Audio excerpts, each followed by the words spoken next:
Assalamualaikum warahmatullahi wabarakatuh. Perkenalkan, kami mahasiswa semester 4B STAI Al-Azhari Cianjur, Fakultas Tarbiyah, jurusan Pendidikan Agama Islam. Saya Silvi Sofiatu Alawiyah. Saya Lisda Aulia Priani. Dan saya Fahir Ali. Saya Walbi Al-Wahad. Video presentasi ini dilakukan untuk memenuhi ujian tengah semester genap tahun ajaran 2023-2024 mata kuliah Desain dan Rencana Pembelajaran PAI. Dengan dosen pengampu Bapak Dr. Haji Rudi Ahmad Suryadi, MAG. Adapun materi yang akan kita presentasikan ini mengenai efektivitas proses pembelajaran yang berjudul Merancang Pembelajaran Efektif dengan Desain Sistem Pembelajaran. Penasaran kan dengan materinya? Selamat menyaksikan. Bismillah, alhamdulillah, wassalatu wassalamu ala rasulillah wa ala alihi wa sahbihi wa man wala. Asyhadu an la ilaha illallah wahdahu la syarikalah wa anna Muhammadan abduhu wa rasuluh alladzi la nabiyya ba'dah. Baik, langsung saja di sini saya akan menjelaskan tentang definisi desain sistem pembelajaran. Istilah desain berarti struktur, bingkai atau garis besar, dan ketertiban atau kegiatan sistematis. Selain itu, kata desain juga dapat diartikan sebagai proses perencanaan sistematis yang dilakukan sebelum kegiatan atau implementasi. Smaik dan Dragan juga berpendapat bahwa desain sistem pembelajaran adalah suatu proses sistematis yang dilakukan dengan cara mentransformasikan prinsip belajar dan mengajar menjadi desain yang dapat diimplementasikan dalam materi dan kegiatan pembelajaran. Baik, saya Silvi Sofiatu Alawiyah, izin untuk melanjutkan materi. Secara umum, pembelajaran adalah suatu proses pengubahan tingkah laku siswa oleh guru secara sistematis berdasarkan tujuan tertentu. Pembelajaran formal yang biasanya dijalankan di sekolah-sekolah maupun di kursus-kursus dan di pelatihan-pelatihan dijalankan berdasarkan perangkat pembelajaran, baik itu berupa silabus, bahan ajar, lembar kerja siswa, media pembelajaran, dan instrumen penilaian. Semua unsur tersebut dan bagaimana menerapkannya dalam suatu pembelajaran formal diwujudkan dalam bentuk rencana pelaksanaan pembelajaran atau yang sering kita sebut dengan RPP yang harus dibuat oleh guru untuk dipedomani dan diterapkan juga oleh guru.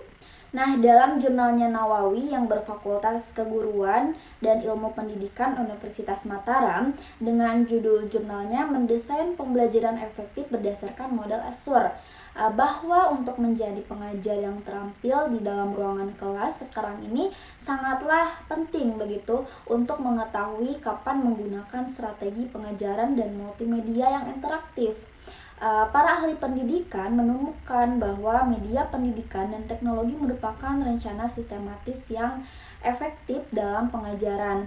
Nah, atas dasar itulah para ahli tersebut telah mengembangkan model Azur sejak dekade 90-an. Model Azur oleh para penemunya dinyatakan sebagai yang pertama, petunjuk yang prosedural untuk merencanakan dan menjalankan pembelajaran yang melibatkan media dalam proses pembelajaran. Kedua, model Azur adalah pendekatan yang sistematis untuk membuat rencana pembelajaran.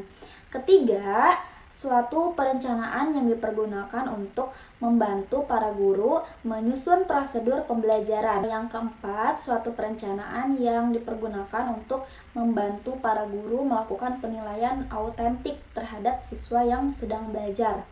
Dan yang kelima, salah satu alternatif acuan yang dapat dipergunakan oleh para penyaji pengetahuan. Nah, menyangkut bagaimana model Azur bermanfaat terhadap proses belajar adalah bahwa model belajar Azur mempresentasikan cara merencanakan siswa belajar yang dapat menjamin tercapainya kesuksesan belajar.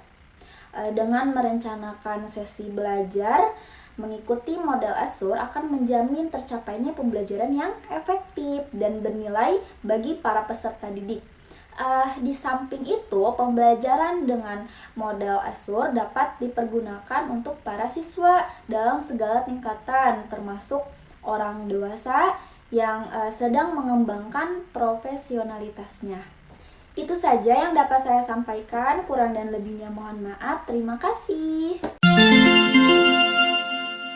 Assalamualaikum warahmatullahi wabarakatuh. Saya di sini akan memaparkan materi ketiga terkait dengan rancangan sistem pembelajaran yang efektif dengan desain pembelajaran.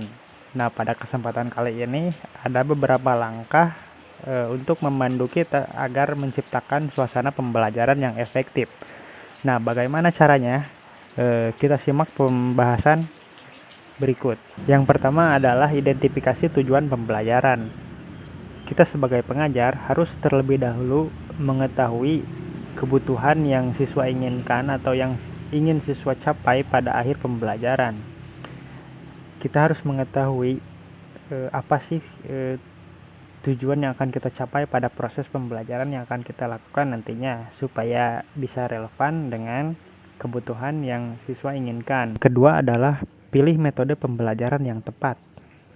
Kita harus menyesuaikan atau menyiapkan terlebih dahulu metode yang nantinya akan kita terapkan di proses pembelajaran nanti.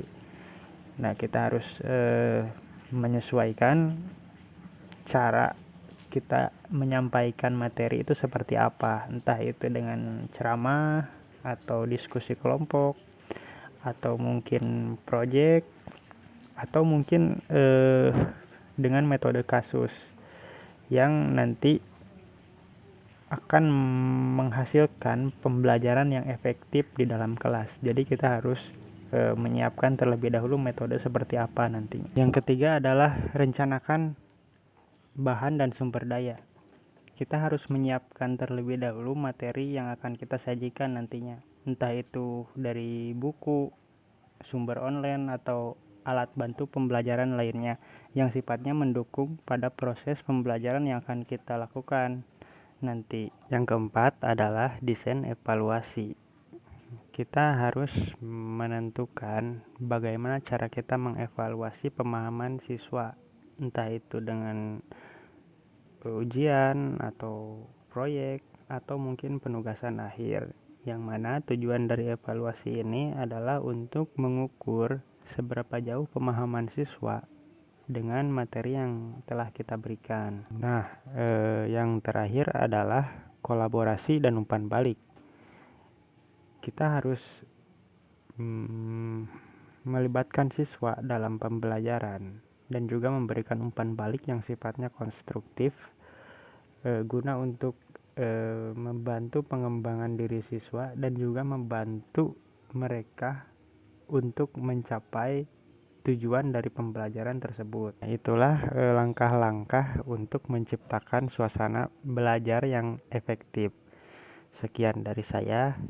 Wallahul muwaffiq ila aqwamit thoriq. Wassalamualaikum warahmatullahi wabarakatuh. Assalamualaikum warahmatullahi wabarakatuh. Perkenalkan, nama saya Lisda Ulia Priyani. Saya akan menyampaikan materi terakhir, yakni mengenai dasar-dasar desain sistem pembelajaran. Ada 3 teori utama yang mendasari bidang desain sistem pembelajaran.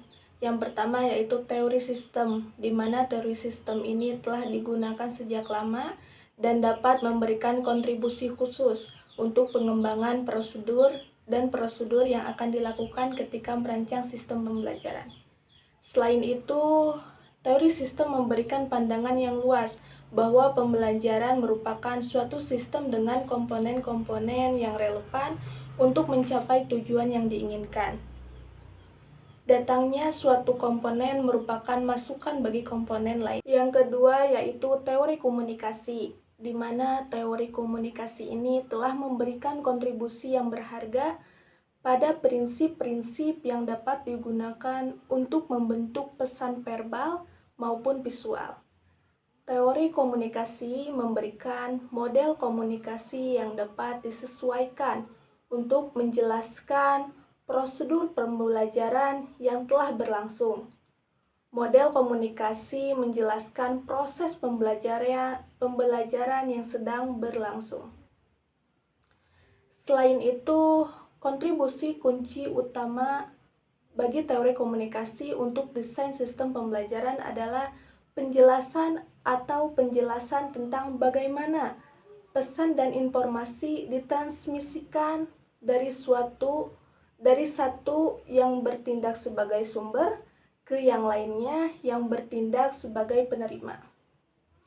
Model komunikasi yang sering memberikan inspirasi bagaimana proses pembelajaran berjalan adalah komunikasi. Dalam hal ini, sumber pesan atau informasi tersebut adalah guru atau pelatih. Apa pesan atau informasi yang disampaikan sampai ke tujuan seseorang. Target makna dari proses komunikasi adalah penerima pesan atau informasi. Saluran mana yang merupakan saluran komunikasi yang digunakan untuk mengirim pesan dan informasi. Apa implikasi dari proses komunikasi yang sedang berlangsung? Yang ketiga yaitu teori pembelajaran.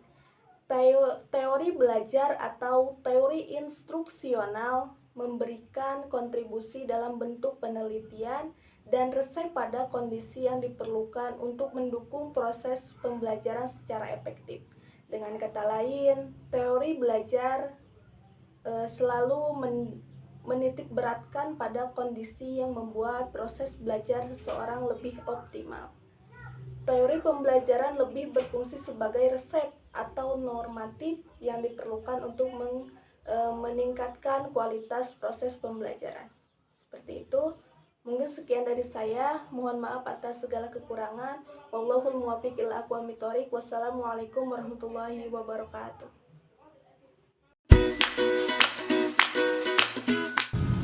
Sekian dari kami, semoga bermanfaat. Jangan puas ya, terus cari referensi yang lebih menunjang kebutuhan belajar kamu. Semangat! Wallahu muwaffiq ila aqwamit thoriq. Wassalamualaikum warahmatullahi wabarakatuh.